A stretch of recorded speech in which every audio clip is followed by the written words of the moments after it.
Selamat pagi Bapak Ibu serta anak-anakku yang dikasihi oleh Tuhan. Mari kita akan bersama-sama mengawali hari ini dengan bertemu dengan Allah kita yang selalu memelihara, menguatkan, dan menyertai hidup kita. Bersamamu Bapa, kita bisa melewati semua hal, bisa melewati banyak hal oleh karena Dia selalu hadir dalam hidup kita. Mari kita bersama-sama menaikkan pujian bersamamu Bapa.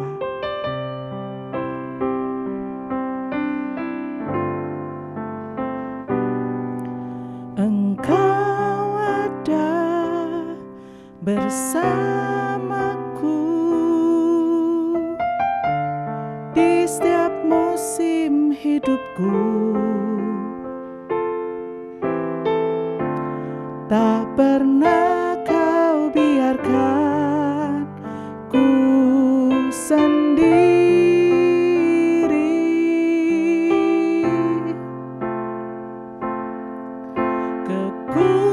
Kekuatan di jiwaku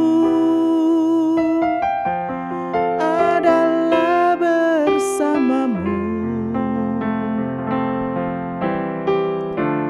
Tak pernah ku ragukan kasih-Mu.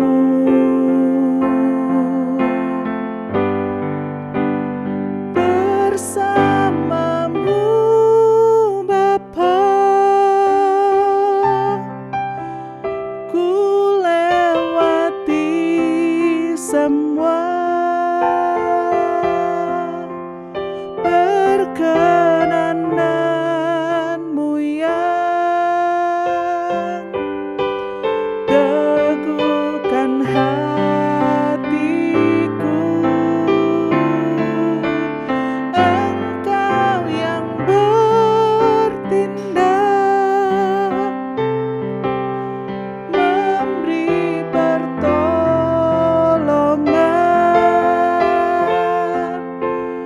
Anugerah-Mu besar melimpah bagiku.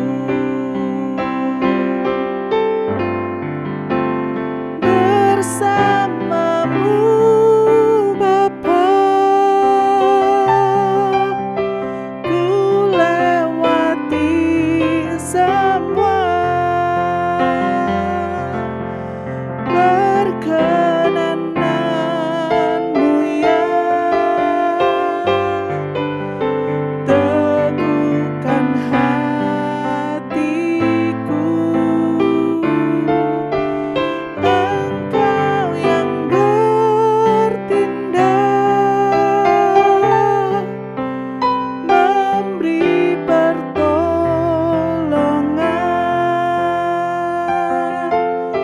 Anugerah-Mu besar melimpah bagiku.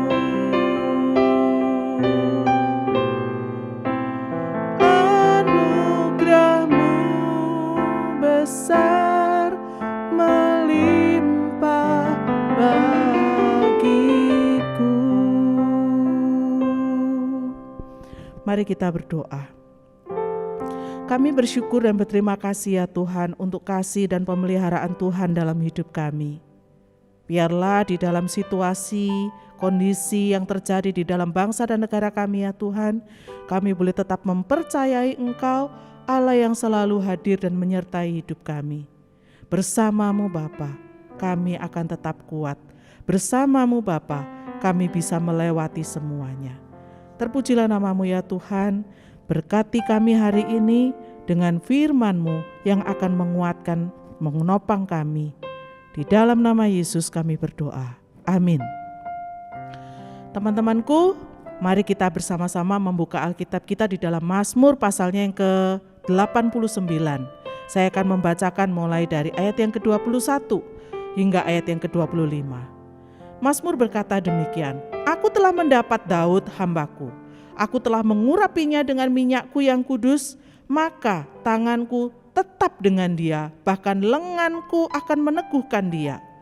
Musuh tidak akan menyergapnya, dan orang curang tidak akan menindasnya. Aku akan menghancurkan lawannya dari hadapannya, dan orang-orang yang membencinya akan kubunuh. Kesetiaanku dan kasihku menyertai dia, oleh karena namaku tunduk akan meninggi. Tanduknya akan meninggi. Teman-temanku serta anak-anak yang dikasihi oleh Tuhan, tema kita hari ini adalah ketaatan adalah harga yang mutlak. Kalau kita mendengar kata ketaatan, banyak orang akan merasa males. Karena yang ada di pikiran banyak orang ketika kita membicarakan tentang ketaatan adalah berarti di situ adalah satu sikap harus nurut, harus taat, harus ngikutin, ada larangan-larangan, bahkan ada sanksi kalau tidak dilakukan. Sesuatu yang dilanggar itu akan membuat kita menerima konsekuensi. Banyak orang tidak suka untuk mendengar kata taat, termasuk saya dan juga kita semua. Tidak suka dengan kata taat. Teman-temanku yang dikasihi oleh Tuhan, Ibrani pasalnya yang kedua, ayat yang pertama dan ayat yang kedua berkata demikian. Karena itu haruslah lebih teliti ketika memperhatikan apa yang telah kita dengar, supaya kita jangan hanyut di bawah arus. Sebab kalau firman yang dikatakan dengan perantaraan malaikat-malaikat tetap berlaku, dan setiap pelanggaran dan ketidaktaatan mendapat balasan yang setimpal. Memang untuk kita mendapatkan berkat, untuk kita mendapatkan keberhasilan, kemenangan, pemulihan, kesembuhan, mukjizat sekalipun, semuanya dapat kita peroleh ketika kita taat. Coba kita bayangkan, ketika kita sakit, dokter berkata kita nggak boleh makan ini, nggak boleh makan ini, hindari minuman ini, minuman itu. Tapi kita melanggar. Teman-teman, apakah kemudian kita menjadi sembuh? Tidak, bukan. Kalau kita pingin sembuh, kita pingin sehat, maka kita harus mentaati larangan itu. Begitu pula lah yang harus menjadi kesadaran kita. Allah kita memberikan kemenangan, pemulihan, kesembuhan, semuanya diberikan ketika kita taat. Mari kita menyadari bahwa berkat, keberhasilan, kemenangan, semuanya itu dapat kita peroleh adalah dampak dari ketaatan kita. Ketaatan orang-orang percaya di dalam melakukan firman Tuhan. Bapak Ibu serta anak-anakku yang dikasihi oleh Tuhan, ketaatan adalah harga mutlak jika seseorang ingin mengalami penggenapan janji Tuhan. Ketaatan itu bukan sekedar larangan untuk melakukan ini dan itu, tetapi merupakan sebuah keharusan bagi setiap orang percaya. Ketika ketaatan sudah menjadi gaya hidup kita, di dalam diri kita, di dalam hidup kita, untuk melakukan kebenaran firman Tuhan, maka Tuhan akan menyatakan kebaikannya. Firman Tuhan bukan lagi menjadi satu beban atau sesuatu yang memberatkan, melainkan menjadi sebuah kesukaan, kenikmatan. Yesus telah mendemonstrasikan ketaatannya kepada Bapa, bahkan sampai dia mati di atas kayu salib. Dan di dalam kesehariannya, Yesus pun tetap menunjukkan ketaatannya. Dia berkata, makananku ialah melakukan kehendak Dia yang mengutus aku dan menyelesaikan pekerjaannya. Bapak Ibu serta anak-anakku, mari kita memiliki hati yang taat. Dan itu akan kita wujudkan di dalam keseharian kita. Tuhan menolong kamu, Tuhan menolong saya, dan Tuhan menolong kita semua. Ketaatan membawa kehidupan yang memuliakan Tuhan.